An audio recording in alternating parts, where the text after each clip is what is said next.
the freeze moment. When I say that, I'm sure you know exactly what I'm talking about in English. It's that moment when the words that you planned to say disappear and you just kind of feel frozen in the moment. I'm sure that you also know that fluent English speakers also forget words and they freeze. The difference is they know how to recover. So if your mind ever goes blank in a conversation, if you suddenly forget a word, panic, and want to disappear, I want you to know that that moment doesn't mean that your English is bad. It means that you care about getting it right. And today I'm going to show you exactly what to do when that happens so that you can stay calm, stay confident, and keep going forward. Now, super quick before we dive in, this is part 2 in my series on going from stuck to confident in English. In part 1, we explored why feeling stuck might actually mean that you're growing and what to do when you hit one of those learning plateaus, those flat moments when you feel like nothing that you're doing is working. And today we're picking up from that exact moment when you want to speak, but your mind goes blank. So let's start by understanding what is actually happening in those blank out moments. Again, this isn't about your English being bad, and it's not about a lack of fluency. Here's what's really going on. You're overthinking, searching for the perfect word while your message waits. Or you're putting pressure on yourself to sound perfect even when native speakers don't. Or maybe your brain is overloaded, juggling grammar, vocabulary, emotions, and ideas. And then sometimes it's just a bad day. You're tired, you're distracted, or stressed. All of these things can contribute to those moments when you feel stuck, when your mind goes blank. And here's what most people don't realize. Your brain freezing in that moment can actually be a sign that you're attempting more complex communication than before. When you were a beginner, for example, you probably didn't freeze as much because you weren't trying to access sophisticated thoughts or express nuanced ideas. But now your brain is reaching for a higher level of expression. And sometimes it gets overwhelmed by the ambition of what you're trying to say. So you're not going backward, you're actually stretching toward more sophisticated communication. And don't forget that this happens to all of us. In fact, just recently, I was talking with some of my students, and in the middle of a sentence, I completely lost focus of what I was trying to say. And even though these are students I know well, I feel comfortable, I also felt silly and embarrassed.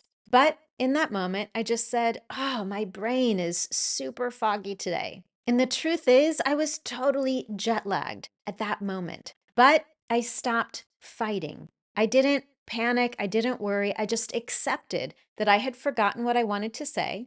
I explained it and started to move on. And then the moment that I just accepted it, the words actually came back to me.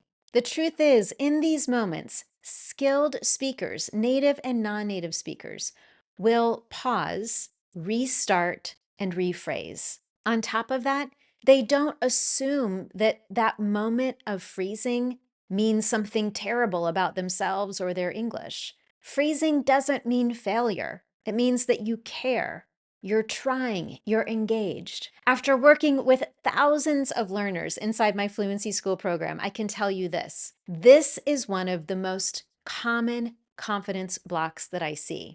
It's also one of the easiest to overcome once you know how. So let's talk about how to move forward when that freeze happens. I want you to learn and start to remember the 3 R's. Recenter with a phrase, return to your last clear point, and then relax the pressure. Let's take a closer look at each one of these. So again, step number 1, recenter with a phrase. This is all about helping you stay calm and buy yourself a moment to simply reset. So instead of panicking, I want you to use a short, simple phrase that allows you a moment to pause and refocus. Here are a few that you can try. You could say, "Let me try that again," or "Actually, let me put it this way." sorry, let me rephrase that. Or I need a moment to think about this. Using these phrases actually makes you sound more confident to others, not less. Native speakers use these exact phrases all the time. When you say, let me put it this way, people think that you're being thoughtful and deliberate, not struggling to find the right word. So let's say that you're in a Zoom meeting and your manager asks for your opinion. You start speaking and then your mind goes blank. Rather than just freezing in silence or panicking and apologizing, I want you to do this. Let me try that again. That one phrase gives you a moment to think, and it tells your listener that you're confident enough to keep going. You're not apologizing, you're owning the moment. Now, we're going to build on this in step 2, but here's something that you can do today. I want you to pick one or two of these recovery phrases. Practice saying them out loud multiple times, just so you get comfortable with the words and how they sound. We want them to come out automatically. Once you've done that, it's time for step 2. This is to return to your last clear point. This step helps you keep the conversation moving by going back to what you know, going back to the last thing that you said, the last thing that you remember. Let's say that you're explaining a project timeline to your colleague, and you say, so the design phase will be completed by March, and then we need to, um, mm, the freeze happens, that moment when everything disappears. Here's what I want you to do. First, go back to step 1, use one of the phrases to buy a moment of time, and then restart at your last clear point. Or this might be your last complete thought. So you might say, let me rephrase that. The design phase will be completed by March. And then after that, we'll move on into testing, which should take about 2 weeks. The key here is to anchor yourself to something you already said clearly and then move on from there. By repeating that last clear point, you're giving your mind a trigger, something to hold on to, and helping it connect to the next thought. So, when this happens, here are a few more phrases that you can use to support this process. You might say, I was saying that, or what I meant was. You could also use let's go back to. I want to add on to that. And now let's move on into step 3. This one is the key if your thoughts tend to spiral out of control in a moment of panic.